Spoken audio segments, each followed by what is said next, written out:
Hold on. Hey, Citizen Media News.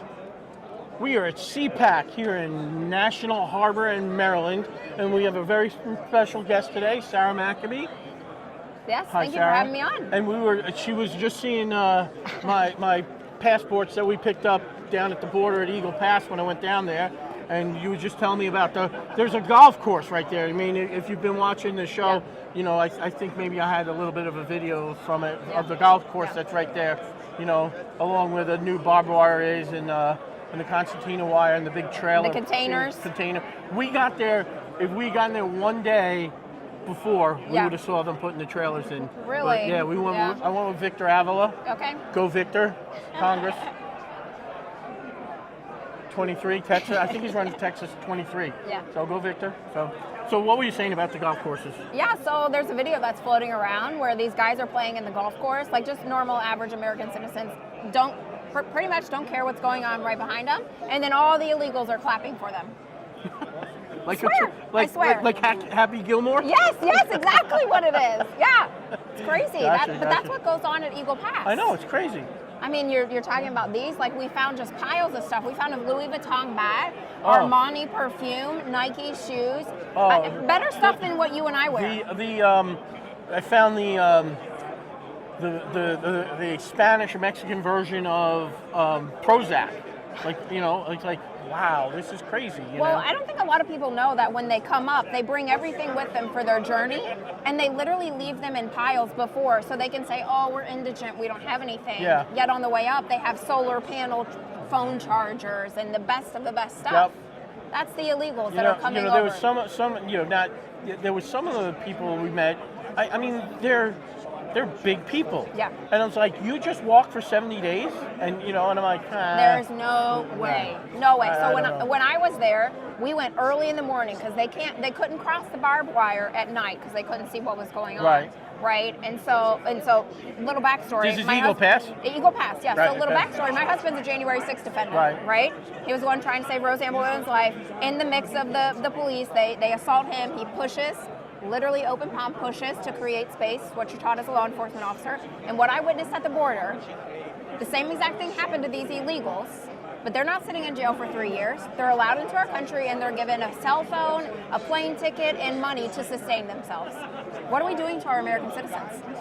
It's horrific. I know.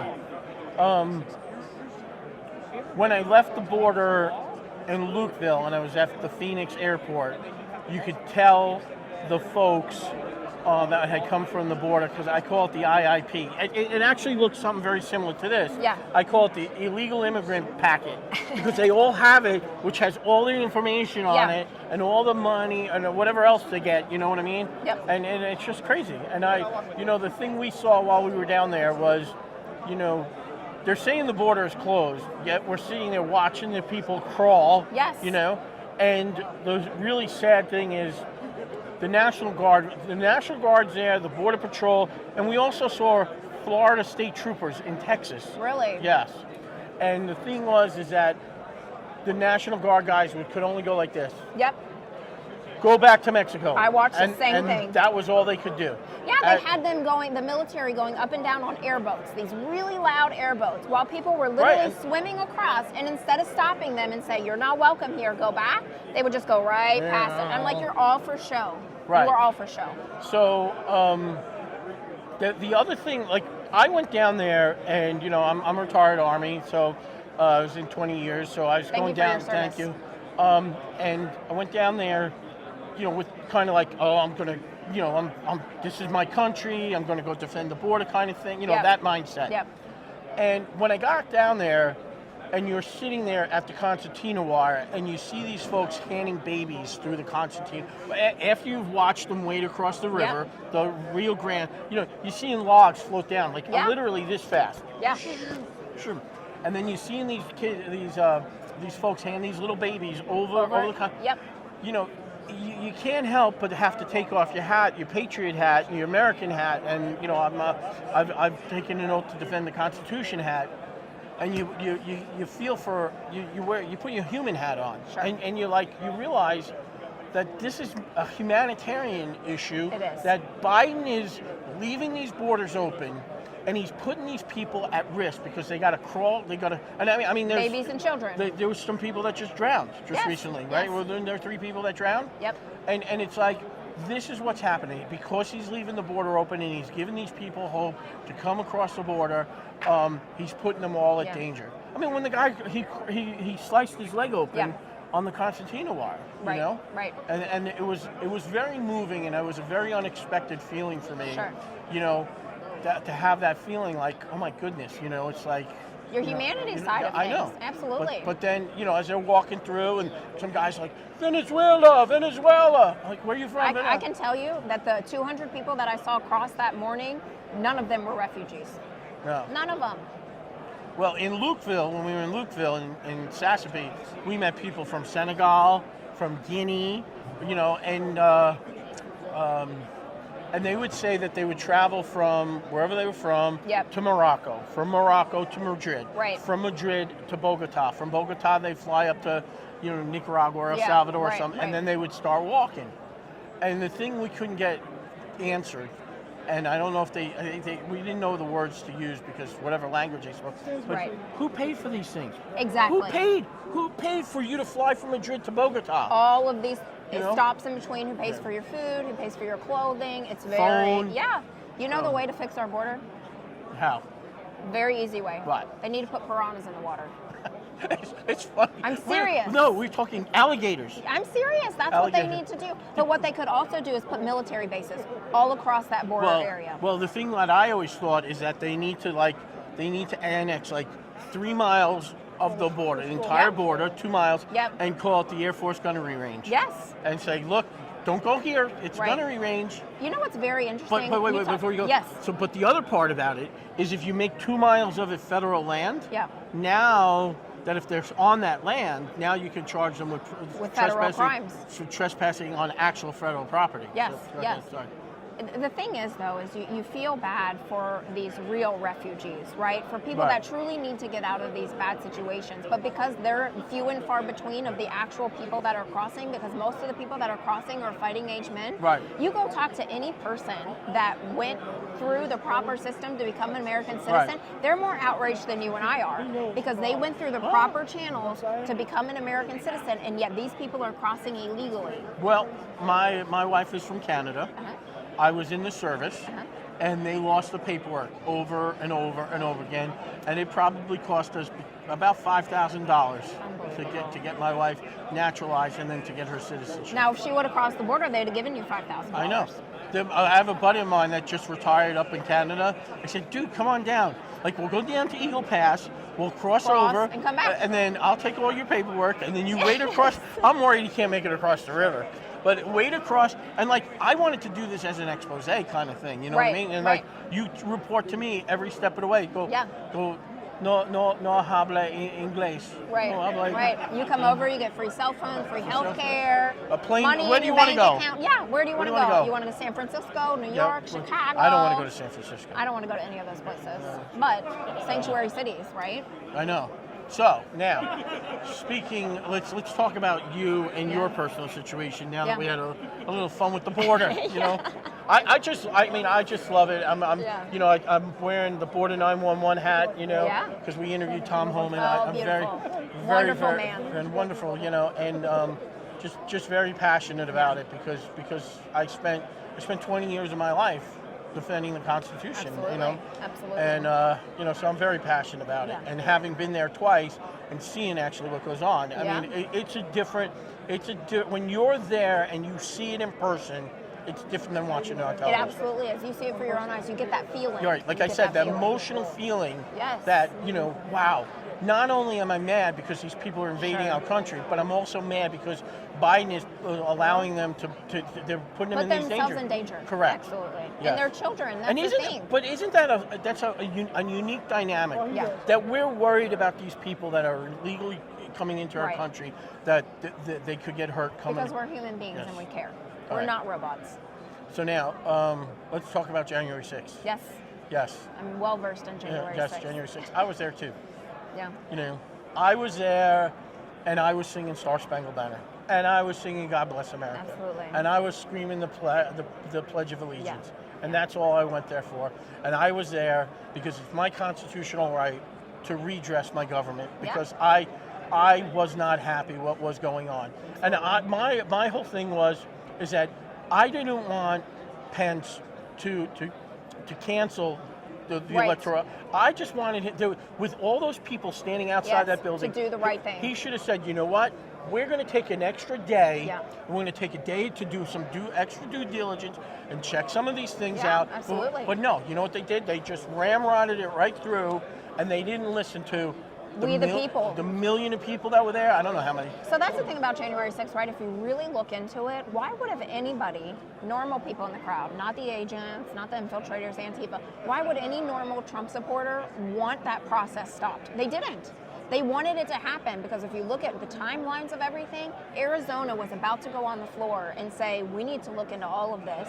And they could have voted to send it back to the state and look into it. But then all chaos broke out and they're like, oh, sorry, we're going to go into recess. No, exactly. Yeah, you know, and so then you came back and everybody was scared, right? Marsha Blackburn in our state of Tennessee told her constituents, no, I am not going to certify this election. After January 6th happened, what'd she do? She went in on January 7th and said certified. But now, before we go too far about yours, but now, where we're at, what you just said, we just talked about the border, okay? And we're mad about the border. Right. And, you know, we were mad about what they were doing with that electoral college vote. Yeah. We just wanted to, hey, take a step back, you know? I'm not saying it was illegal, if it was fair, you know, it was stolen, whatever. I just wanted some due diligence. That was it. Okay? So the people went there. I went there to redress my government. Absolutely. Okay? I was planning going down to J6 like 3 weeks ago. I go to the border just 3 weeks ago. All right, and my security guy said, we need to hold off. And I'm like, why? It's like, because people that are going down there, they're targeting them like they did the J6. And why that's important is because it's all part of them making us scared that then we're not going to stand. We're not going to stand up with our constitutional right to redress the government. Trampled on. Right. But they said that, right? In several court cases, specifically my husband's court case, they said, well, if you wanted to air your grievances, you should have stayed in Nashville, Tennessee. I'm sorry, we have constitutional rights to air our grievances with the federal government. Right. And they're trampling all over every amendment, every right we have as an American citizen. And it's fear tactics, right? How many people were there that day? 2-3 million people there that day? Right.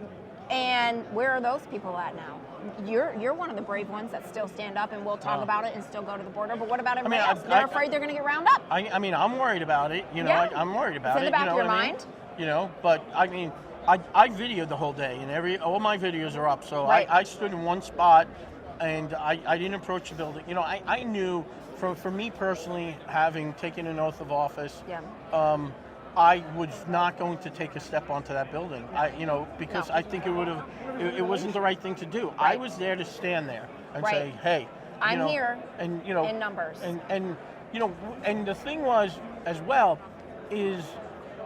There was no cell phone coverage. None. You couldn't talk on the phone. We had no idea what was going on. We had no idea that all those people were doing all those things up there. We had no idea. No. None whatsoever.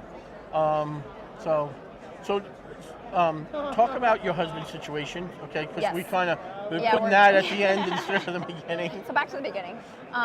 His name's Ronald Colton Mackley. He was a law enforcement officer for 7 years. And he never went inside the Capitol on January 6th. And 7 minutes of his life, from the time that he stepped foot into the lower West Terrace Tunnel area, because there was an officer on the ground, went to assist that officer, saw Lila Morris, Metropolitan Police officer, beating Roseanne Boylan to death, said stop killing that girl, had an encounter with the police officers because they assaulted him. He went to help this officer, got him back up the stairs, went to go try to get Roseanne Boylan. They brought her back to the line of duty, the line of law enforcement officers to try and get help. They drag her away. He's giving her chest compressions. They drag her away. And this whole entire time, there was an officer that watched this entire thing goes down, thanked him twice for his help that day. They came and got him on August 17th, 2021. And he waited 26 months for trial. No bond, held without bond. He's still in prison. Still in prison. He will be sentenced next week. Sentenced next week. Went to trial, found guilty on everything in front of a jury of not his peers. And what does that mean, not his peers? So technically, you're allowed to have a jury of your peers, right?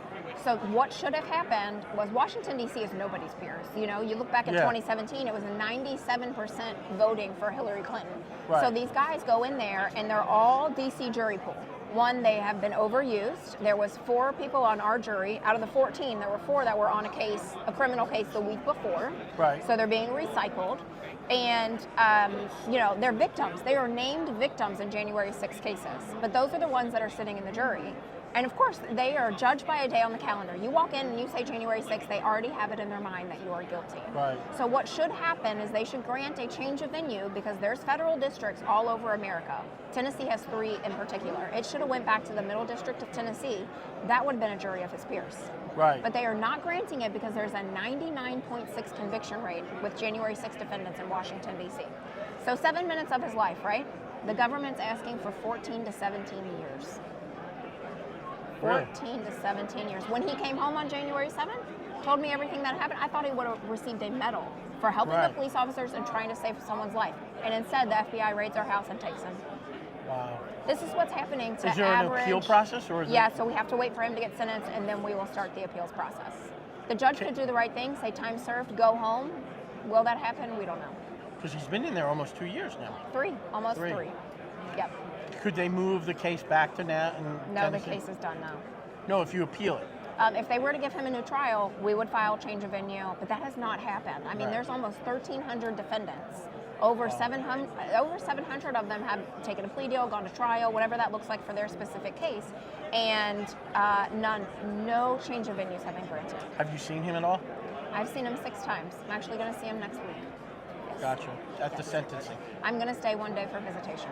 So I will see him at sentencing. We're not allowed to talk to each other or anything. I'm in the peanut gallery, and he's with his So attorney. when you see him, it'll be like across the room?